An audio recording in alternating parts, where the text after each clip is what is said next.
We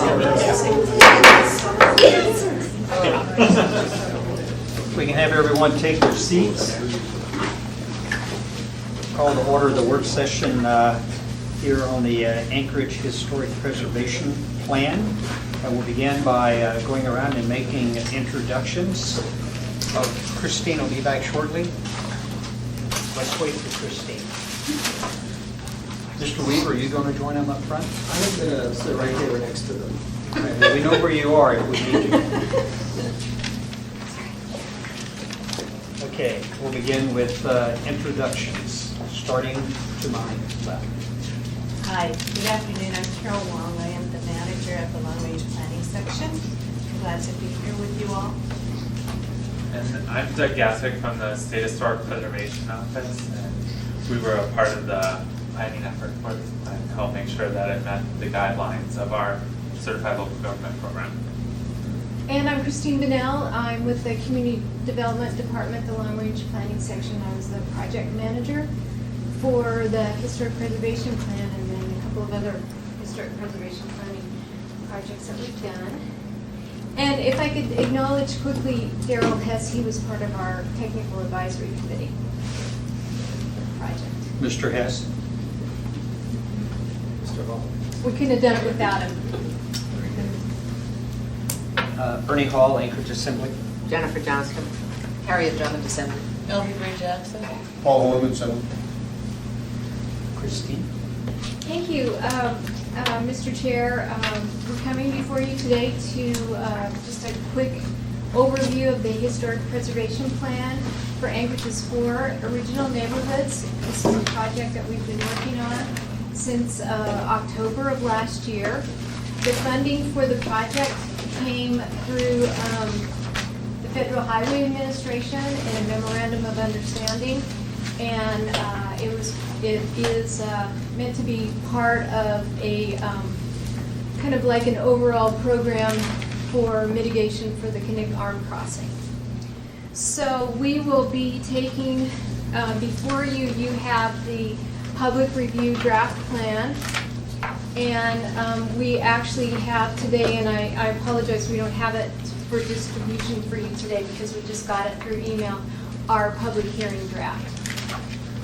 So we will be presenting the public hearing draft on October 8th at the Planning and Zoning Commission, and then we'll be coming to you most likely in December because we'll need a little bit of lead time to update the public hearing draft and with people's comments and bring that forward to you. So this is the first historic preservation plan for the Anchorage community, and again it's centered on the 4 original neighborhoods, which are Government Hill, Downtown, South Addition, and Fairview. So our work was closely centered on those 4 areas, and the historical context and the historical information that we developed was specific to those 4 areas. It's a community-based plan. We had a wide array of comments and folks that participated with us in the planning process. Again, it started in October of last year. We had 3 different public outreach sessions. Participant guides. So we had 3 different public outreach sessions. Our kickoff, which was in October, we came back to the public in February, and then we had an open house in May. We also had a Facebook page and an online survey, so the public was able to make quite a few comments to us and participate in what the planning process. And then we also had a technical advisory committee that met with us once every month. As well as that kind of outreach, we also met with SHPO during the planning process, State Historic Preservation Office, so that they could give us guidance, and which was really helpful in developing the plan. Like I said, it was initiated by the municipality because we got that funding. We received over 1,200 comments during our planning process, and on which helped us develop the draft vision and goals and the policies for the plan. And Oh, okay. So we have a couple of different handouts that that we gave to the public during the process, if you want to take a look at those too.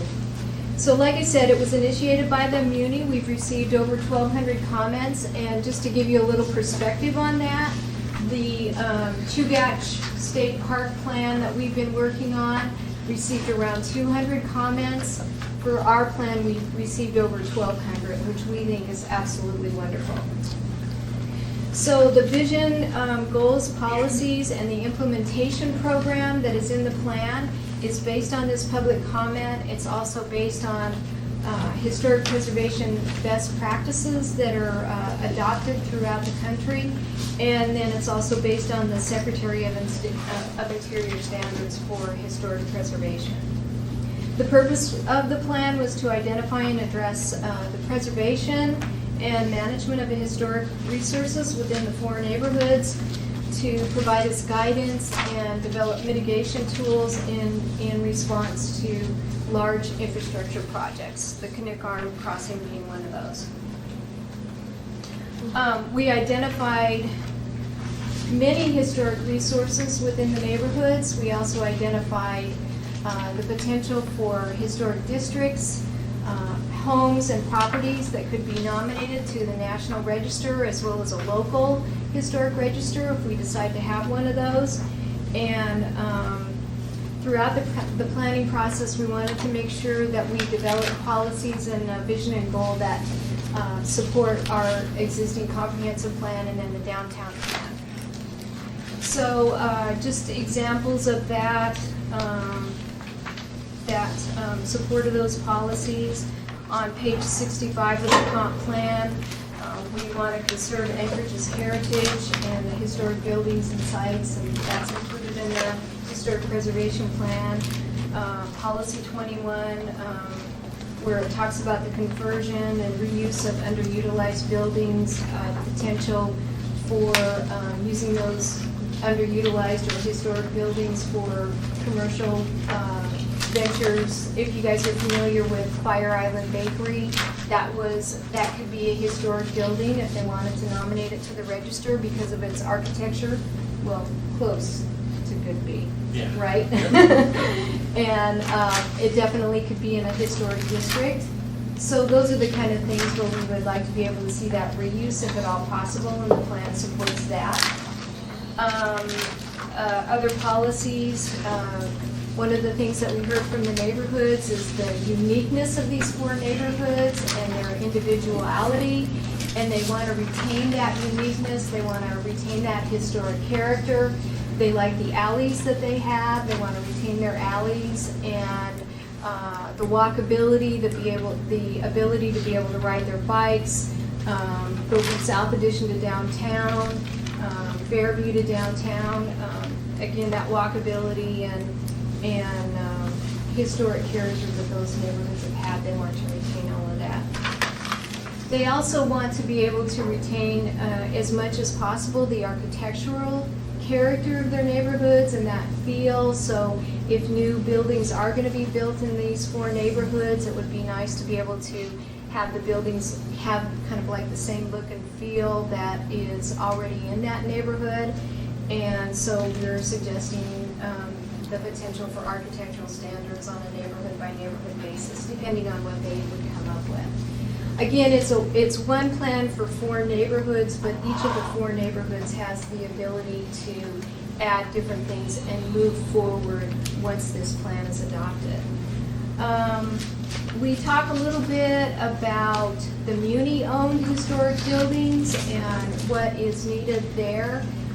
At this point in time, we really don't have a capital improvements program for our Muni-owned historic buildings, and there's quite a few of them. Most of them are in the downtown area. So we want to make sure that in the long run, with the adoption of this plan, that the Muni can make a commitment to have an annual CIP or a fund that is there to be able to operate and maintain these buildings. For the most part, all of our buildings are leased out, or we use them, and They are being taken care of, but there is some work that needs to be done, like on the Pioneer Schoolhouse and the Oscar Anderson House Museum, and so if you all are familiar with those buildings. Again, with the historic character of the neighborhoods, they want to be sure that they maintain their connections to the trail system, and they want to, in the long run, there is, you will find as the plan is published, that there are several, over 1,200 properties that were identified that should be looked at closer. And so that would be one of the requests, part of the implementation, is to be able to have the funding to do more what we call an intensive level survey and look at these additional properties and could they be nominated to the Historic Register or not. The other thing that in involving the Native community, you guys are all familiar with the interpretive signs that we have downtown, and then we have a little map that we can use, and people can go around and look at those small interpretive signs that we have downtown. One of the larger projects that we would like to do with the plan, and that's included in the implementation, is do an overall interpretive plan and then interpretive project in the 4 neighborhoods, so that we can talk about the rich culture and events and the people that happened here. There's a lot that happened in Government Hill, in downtown, South Addition, and Fairview, and we were able to get some wonderful stories from folks from all of the neighborhoods, and so we'd like to be able to have ways to express that information. Definitely for the centennial, if we could have a project done for the centennial when we're doing those celebrations, that's one of the things that's going to be proposed. Again, the public participation, we had 3 rounds of public meetings. I don't have the number of people that attended, but it was in the hundreds. We had 11 different focus groups when we initiated, so we talked to the development community, we talked to realtors and those folks, we talked to the education community, we talked to students, we talked to nonprofit groups, historic preservation groups when we initiated, and again, the 1,200 comments included information at those meetings. We also met with tribal leadership. We met with the Chickaloon, the Kanik tribe, and the Klukna, and they provided information in the plan, which you'll see in there when you read through that. So to initiate the process, we asked a focused set of questions. There were 7 questions. What is what is important to you? What landmarks would you like to save? Are there conflicts between historic preservation and what you see right now that's happening in your neighborhoods?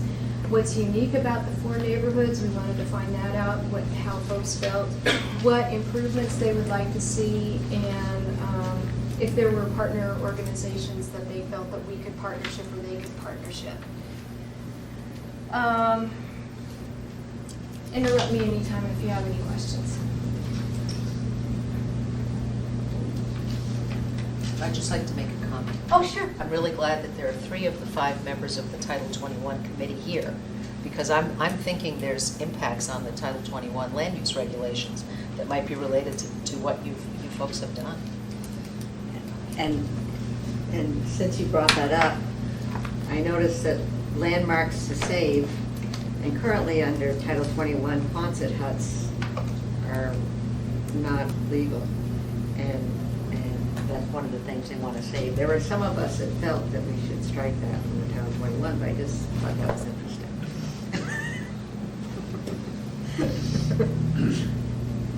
I think it's new Quonset huts. I don't think I've ever seen Mr. Weaver speechless.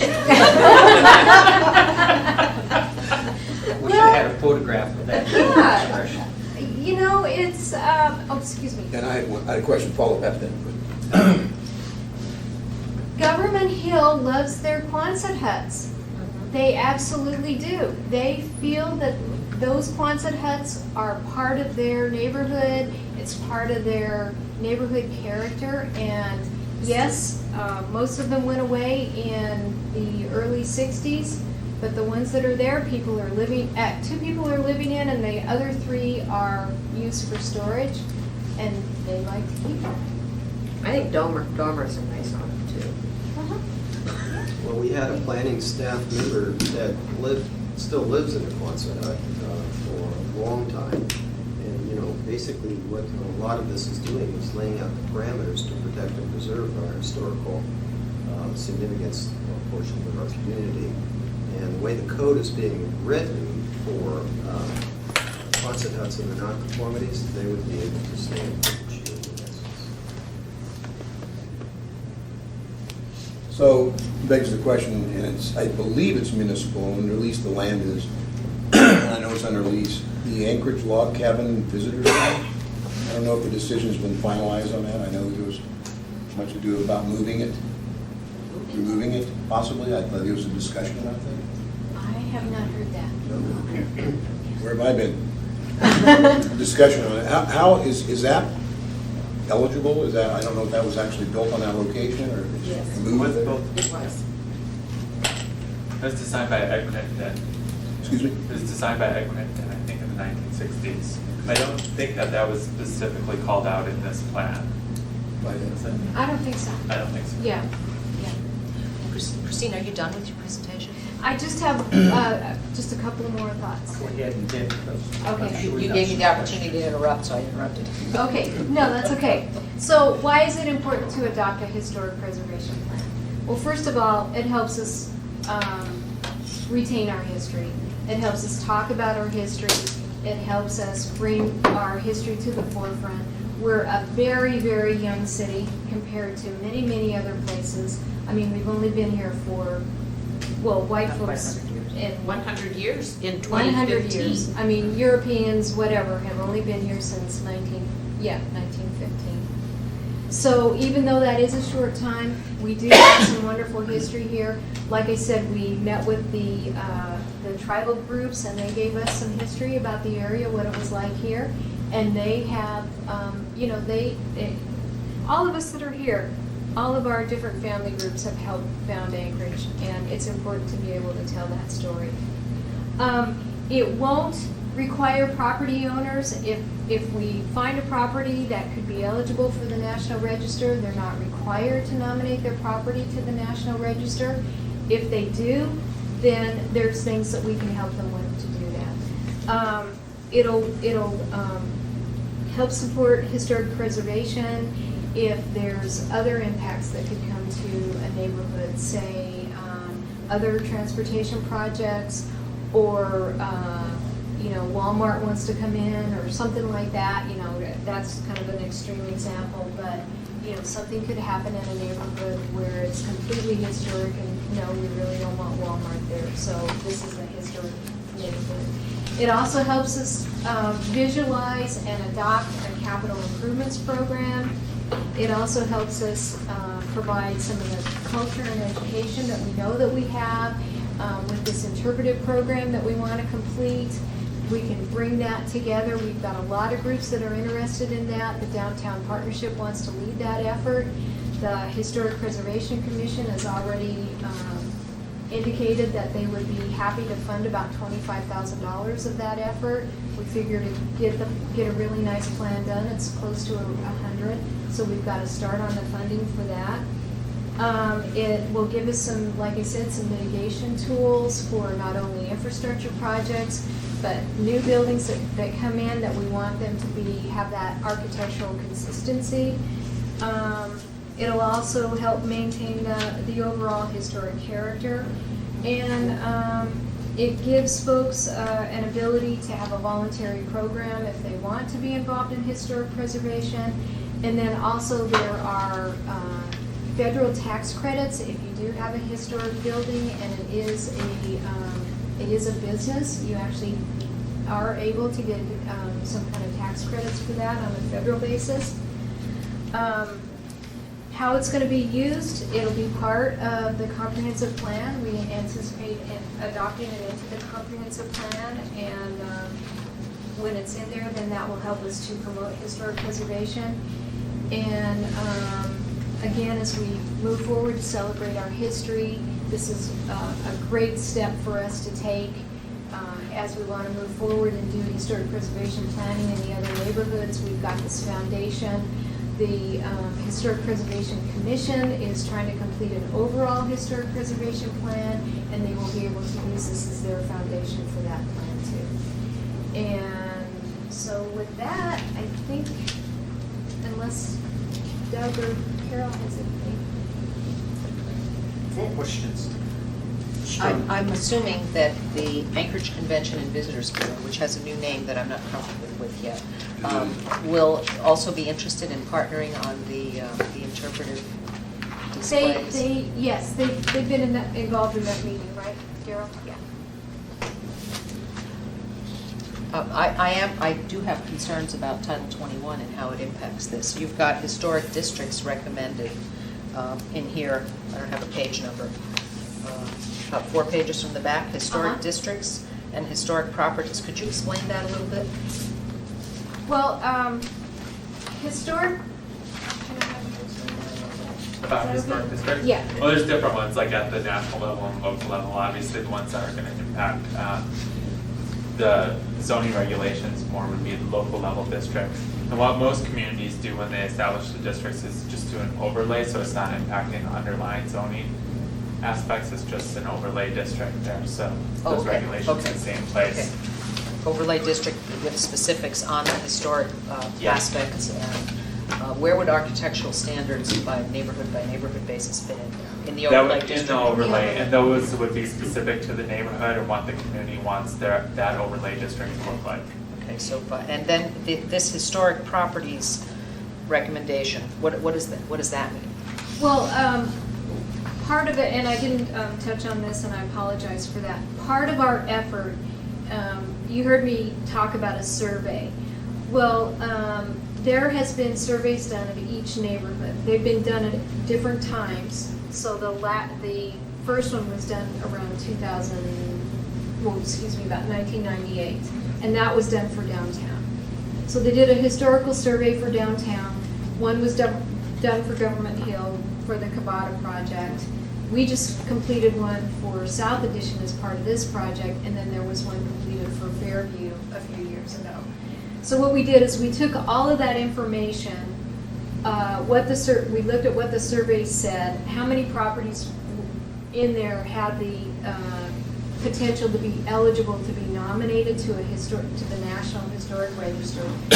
We made a list of all of those, and then how many need to be looked at again that could potentially be nominated to the National Register, or if we decide to have a local register, they could be nominated to the local register. Because a local register could have a little bit different criteria than what the national does. Right. And so that's what that's referring to. If property owners decide that if in adopting this plan that we decide to go ahead and establish a local register, which is one of the recommendations, then property owners would have the ability to maybe be on a local register. So what does that mean? Okay, so say the building is fairly intact. It still has the same windows, basically the same siding, same roofing, that kind of thing, and they want to be able to maintain all of that. Well, one of the things that we're doing right now is we're encouraging people to replace windows. Well, you kind of lose your historic character when you replace the windows. So we're actually going to have a workshop in about 2 weeks to show people how to rebuild their historic windows. And then it's more cost effective to go ahead and put storm windows on and do a much better job of insulating around the windows instead of replacing their windows. And so we would allow that historic building to retain those windows and retain that character. So again, that's one of the other intents of the project. I didn't realize we had structures old enough to be on the historic register. Oh yeah, we have. What Are the parameters laid out in here? The age of the building and all of that? How old do they have to be? National Register, there's a general guideline of 50 years, but it's not a hard, fast rule. There can be exceptions to the rule. Like when the 4th Avenue Theater was listed on the National Register, it was about 40 years old. So that 50-year guideline is there, but it's flexible. Yep. Okay. Yeah, the old City Hall is on the National Register, the Pioneer Schoolhouse is on the National Register, the Oscar Anderson House is on the National Register, Browns Point Cottages over on Government Hill, Cottage 25 on 3rd Avenue. So we have quite a few buildings that are on the National Register already. Thank you, Mr. Chairman. So is the Oscar Gill House on the register? Yes. Yes, I thought it was. yeah. Yeah. Thank you, Mr. Chairman. Anyone That's else? Susan and Mark Lewis house. I've got to share with you, we were walking into the room, Jennifer was sharing with me that she was born in 1892. Actually, she was born in a home that was built in 1892. 1809. 1809. You were born in 70. She had me going there. But that was interesting because she was making that point, we haven't been around that long. It's kind of strange talking about what qualifies you to be a historical. And that was a relatively new place. A relatively new place. I have the next neighborhood to put on the register. All right. Any other? The Spinard area. Spinard, yeah. Yeah, I'm working on my house right now, which is 60 years old, and I'm not replacing the windows. I'm repairing them, and their storm windows work great. Yeah. So, yeah. That's how we operate. And the neat thing about this process is, and I didn't talk about the Government Hill Oral History Project, that's the other thing that we're going to be recommending, is we do oral histories for each of the neighborhoods. And the best part, I think, of this whole planning process is going out and being able to talk to people. We talked to quite a few people in Fairview and got a little bit of flavor of the oral histories that we could get there. And we're coming out with an oral history report for Government Hill. We definitely want to do the downtown area, folks that have lived down there or had businesses down there or whatever. I mean, as I go around the community and do presentations, they say, hey, you can interview me. And the same thing for South Edition is, that's one of the other things that we want to be sure we do is do those oral histories. Well, we look forward to hearing that. Okay, thank And you. thanks for the briefing. Oh, you're welcome. I'll clarify, just checking my source, and they had heard, it was back in June, and it was Fairbanks. There's their old city hall, apparently they're trying to. I was going to tell you, the back it was Fairbanks. All right, we're adjourned. Okay. Before you guys. Oh, that was the question. Well, I'm on my way. you know what, I probably should get them. Long came a long way, but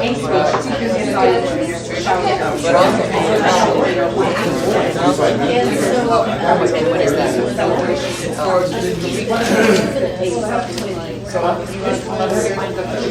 No, I gotta go. all right, I'll see you later. How you doing? Certified knowledge. I have See you later, now, a friend of my friend. file, I have one, it's, the old windows and wood storm windows, and I got an interview years before this last round. They said that old wood storm windows, if everything is that there's such a big gap, your gap in between windows that it doesn't really have insulation, so it's just popping up and copying. There were